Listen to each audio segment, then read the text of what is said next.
喺今次嘅事件裏面，我哋消防處共調派98輛救護車前往協助救援。當中，我哋處理咗123名傷者，有51名傷者於現場證實死亡，而其餘72名傷者，我哋亦都將佢送往醫院繼續接受治療。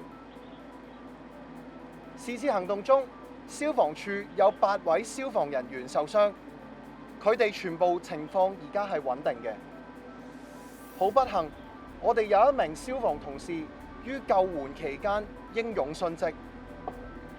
由於事件涉及大量傷者，消防處已經聯絡醫院管理局，啟動臨時機制，將所有病人送往全香港嘅各區醫院繼續進行治理。多謝各位。當場死啦，咁送院之後死亡嘅嗰個人數係幾多？唔該。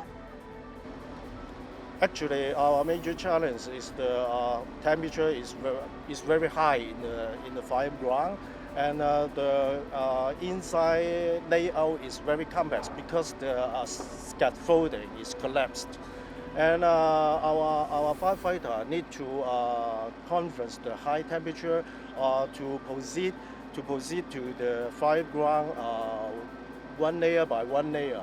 It is very difficult for us, and the area of the fire ground or the domestic unit is not big, so we need to deploy a limited or optimize our manpower to perform our firefighting and rescue operation.